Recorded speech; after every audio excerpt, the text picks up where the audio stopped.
shit. Y'all be taking these checks and then everybody keep on trying to like TikTok. This is for TikTok too now.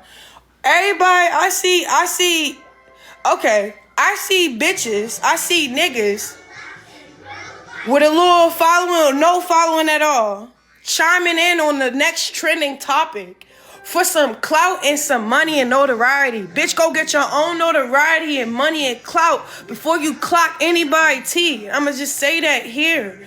Y'all keep using that little money y'all making on TikTok to bring the next big motherfucker.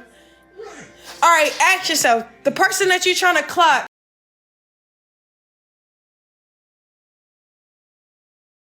living. And on the earth, he made two very special creatures. 9 times out of 10, that person you're talking about, they live better than you. Oh, cause this and this. Okay, you're clocking what? Nothing. That's they shit. They can still book any flight and get on any trip they want. Financially stable and all. And y'all over here popping it. Like, y'all don't gotta pop it for TikTok. I'm sorry. Y'all need to come up with a better trend. Cause when somebody click on your page and that's all you do is clock celebrities and you're just a nobody, it's crazy. Because at the end of the day, you're weird as fuck. And I only say that now is because you can see how you exempt yourself from making it far. So a lot of these TikToks motherfuckers that be trying to clock celebrities don't even know if you was in the same room as them, going to the Grammys with them, going on a stream with them, it would help your benefit your career and your money if you was actually cool with these motherfuckers that you trying to fake clock. And these motherfuckers are normal human beings, but when they see a TikToker trying to clock, you're going to stay a TikToker. You're going to stay where you're at trying to clock these celebrities. I don't care what nobody say. You don't see yourself going far. That's why you so banked on talking about somebody you don't know. Point blank period. I'm speaking for everybody. I know celebrities, and I'm saying that now. Celebrities. Every celebrity in this world. I know y'all peeped how TikTok, y'all see a bunch of nobodies on TikTok trying to clock you in your life. And then when you go look on that page, they're nobody. Because that's how they view themselves, bro. Nobodies. You don't see a fucking celebrity talking about 20 different celebrities. No, we mind our motherfucking business. Because if that motherfucker getting money, they getting money and I'm getting money, so what matters? Unless they try to bring trauma to my home, what's up? You feel me? And it was coming from a sneaky, tricky snake. Like, real shit. I know a lot of these streamers and people that vlog and do YouTube and shit, y'all peep how TikTok be chatting on niggas for a check. That's weird. When y'all don't got it, then they not even paying you that much to talk shit. The snake did something that no one had ever done before in God's beautiful world. The snake. You feel what I'm saying?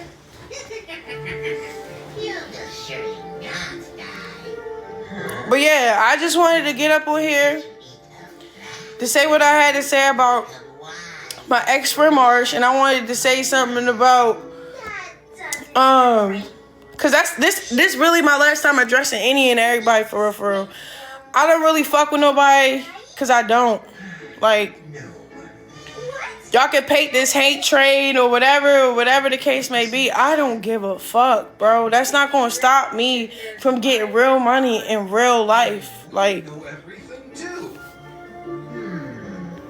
What to do? What did they do? Adam and Eve decided to trust the snake and go their own way. but for real, Told them not to do. y'all need to stop that internet stuff. It's getting it's no point. No. At that moment, sin entered Like, real shit. a wonderful world. Niggas be trolling till they get out of hand. Like, that's dumb. Just like Adam and Eve did. That sneaky snake. He lied to Adam and Eve. And then listened to him instead of God. This is a terrible story. Yes, that snake was terribly sneaky. And And since Adam and Eve sinned, they had to leave the garden. But yeah, what I said is what I said, bro. Because I don't have to mention somebody to get notoriety. The only reason why I mention anybody right now is because shit is happening to me and I have something to say. That's it and that's all. What the fuck? Something very special to save the world from sin and make things right again. I knew God would let that snake ruin everything.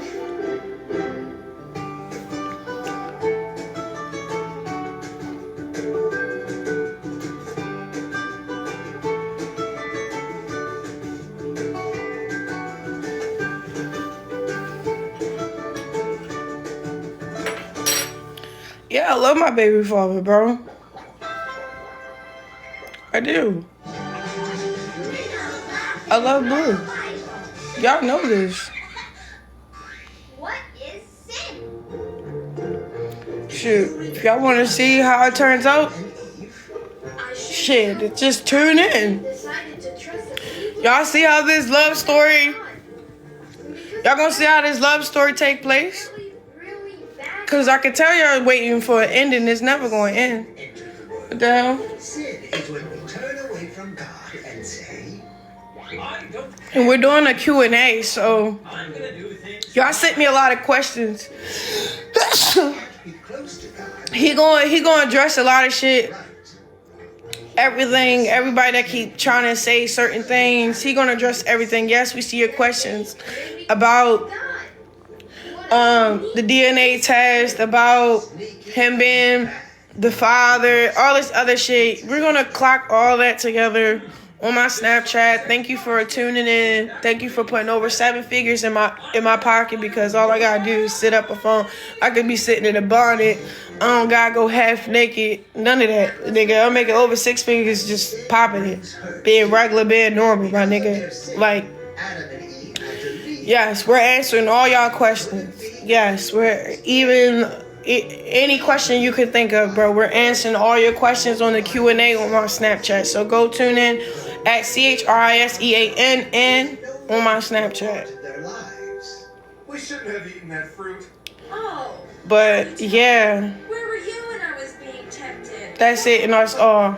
I really don't care about everybody that's trying to, like, I really don't care. I don't care at all. Like, I'm happy. For real, for real. I'm happy with my husband. I'm happy with my son. I'm happy with these new projects that I just finished, that I will be putting out when Blueface come home. I'm happy just in general. I'm just grateful. Like, yeah, we hit roadblocks. Yeah, there probably be sad moments, but at the end of the day, I'm a blessed person, bro. Real shit. I could provide for anybody that hit me up and asking for anything. Like, that's that. Like, if I'm mad or sad, then I'm not grateful for what actually is going on. You feel what I'm saying? Like, And their kids' kids. And their kids' kids' kids. and then being a part of this project, the restaurant in LA, King of Crabs, that's dope. That's cool. I'm happy to be a part of that too.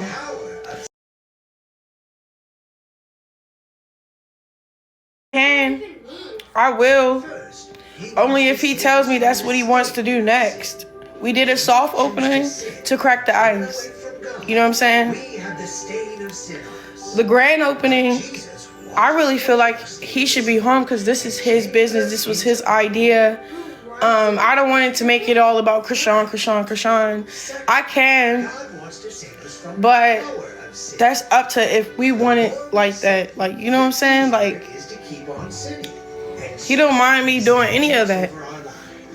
But I'm not somebody that want to say, I did this, I did that. And I was like, no, I don't want to do that. Like, you know what I'm saying? I just want to be a great supporter. But God sent her all these gifts. God saves us from the stain of sin and the power of sin. We still live with the presence of sin. The presence of sin means we still live in a world where sin is all around us. Tears and hurt, selfishness and meanness. God wants to save us from the presence of sin. How? When the time is right, God will make it. But yeah, y'all got me fucked up though. Trying to play with somebody while they locked up. Like, just let them be locked up and let them come home and have that same energy. And they probably won't have the same energy for y'all because they on different shit. You gotta think, when you go to jail, you're actually sitting there for you're probably in like programs like classes or schools for anger management because your probation, it voiced that, like it probably tells you you have to do classes and things like that. So you're doing stuff that they're telling you to do to maintain the focus, but at the same time you have a lot of time on your hands. So you're either reading or you're praying to God or like you're reading about God. So you don't know what jail to do to certain people, and sometimes it just mature them for real. And I'm gonna be honest, when I was in jail, I felt like it matured me for real. Like, and then it had me like heal from the inside and out. Like, I didn't have time to actually heal. 3 months by myself in a jail, 24/7. Oh baby, best believe I'm reading the word and praying a lot. That stuff paid off. I don't not like that. I cry, but I don't be like drastically cry. Like, you know what I'm saying? Like, something within me healed for real. And I'm not saying jail is somewhere. No, I'm saying like jail kind of builds a person up for real. With the terms of spending a lot of time by yourself, like not being able to watch TV when you want, if you want to, not being able to use the phone if you want when you want to, or like just being confined in a space 24/8, and you only probably get like 2 hours out of that space. Like, it humbles you internally. And then like instead of like looking for other things to give you peace, you oftentimes look for God for that peace. Like, it trains you to look for God's peace, and that's just certain individuals, you know what I'm saying? And I know that was the case with me. Every time I talk to Blueface on the phone,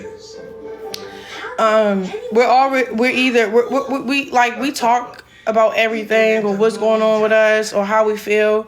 But if I be honest, that's consistent every day. We read. So the Bible app comes up with a plan where you can read a devotional, a scripture, and a prayer. Me, I read all of that and then I freestyle prayer, or then sometimes I'll be like, it's your turn to pray. And over time, the Lord start working within that person. All right, cool. Y'all keep saying about this, oh, Chrisean, you stopped all that holy stuff. What? So I have to let everybody, like, yeah, I'm still growing. I'm still trying to mature myself. But everybody that keep talking about me and trying to play the 50, yeah, I ignored it, but it kept going. So I spoke up. Right. It took Noah and his family years and years What? and years. Hey, Dad. Being a believer or saying that you believe in God and you're going to stop certain things doesn't make you a bitch. Like, you got to just be a straight, like, it doesn't make you like, oh, like, no, you don't have to be religious, bro. No, you don't. Call the boat. And it's for floating on What the heck? Yep. There's no water anywhere. Poor Noah.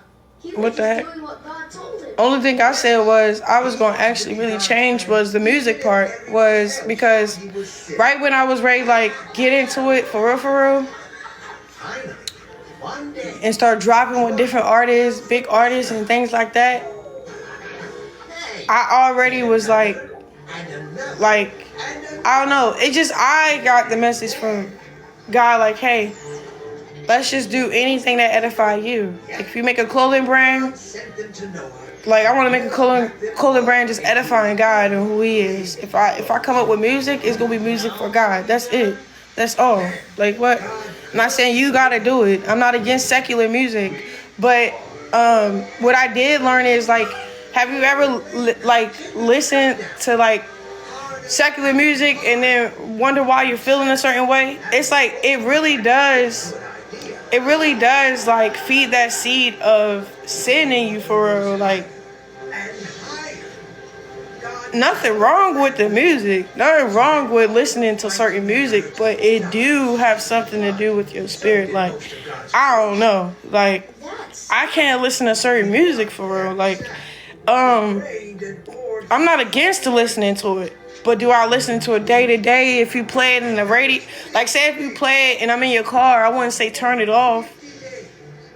I might either go mind my business but for me, I don't listen to it day to day. But am I going to stop the next person around me stop listening to it?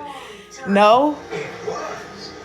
But if they tell me put something on that I would like to listen to, I'm going to say put on some gospel. You feel me? That's it. Did y'all ever see that TikTok when that girl was playing some music and then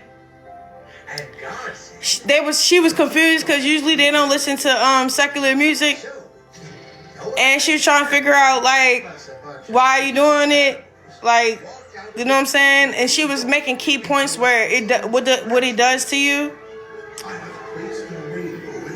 It was no disrespect to the music. It's just like when you have that clear understanding, you just stop doing certain things. That's it. You feel me? Oh, y'all saying yeah, for real. So that's what I've been on for real. And then it's like not get it. It's a constant fight because you know how I blew up was me being myself, fighting people on shows, on TV shows. So you know, and then trying to flip that, it's kind of like that's what they knew you from, like being famous for and shit like that. But it's other things to do, other places to be, other networks to work with. So I had to like also talk to myself about things like that. Am I saying, oh, I'm getting all like Christian? Nah. If I be honest, I'm just trying to clean up my atmosphere of things. Like, you feel me? Like, if you're wondering like why certain things be happening or you feel in a certain way, it's just the atmosphere. Like, if you change your atmosphere, and trust me, I'm constantly trying to change my atmosphere all day, every day. Some days I fall off from like, so sometimes like, all right, sometimes I'll be in a word for like a good hour right in the morning. Is that every morning? Probably not. But is it like consistent though? So then I told myself yesterday, I'm going to come up with a time every day at 6 o'clock. Yeah, I read every day and pray every day. Yeah, but I'm talking about like that discipline to have an hour just for God. Like every day type of thing. Y'all get what I'm saying? Like coming up with ways where, say if I'm out doing something, but something in me like, oh, it's time to read because this is the day. I mean, this is the time you read every day. And I don't know, I just, things like that. That's it. You know what I'm saying? What I do now for real, Arissa, she got her degree in so many things for psychology, social, all she her master's and everything. Arissa, I actually talk to her like she's my counselor. I trust her. She every time she talks back, she says the word. She's not like one of those people that's like a yes me person. Oh, she only say things that I want to hear. So I feel like if you have somebody close to you and that's biased and that's responsible and that just show up in a way where as though you can respect and honor, I say talk to. And I say, you know, be vulnerable with that situation for real, because I learned that, like, I forgave a lot of people, but then I felt like just because I forgave them doesn't mean it doesn't, like, you gotta work on that resentment that builds in your heart without you trying. Do that make sense? Like, say if somebody did something to you, it pulled you down to your knees. You start crying and it hurt so bad, but you got resentment in your heart. I be crying about the resentment more than what they did to me. Do that make sense? Like, Faced with a choice. all right, Would he I'm trying to give you an stay example. where things were safe? I don't really want to, but I'll give you an example about how I felt. All right, it was just one day. I'm on the phone. I'm talking. Whatever, we're reading the word. I could tell that I was very forgiving or whatever, like in a situation. This can be with a friend, this can be with a family member, this can be with your significant other, but you could tell you forgave them, but it's something in you still don't like.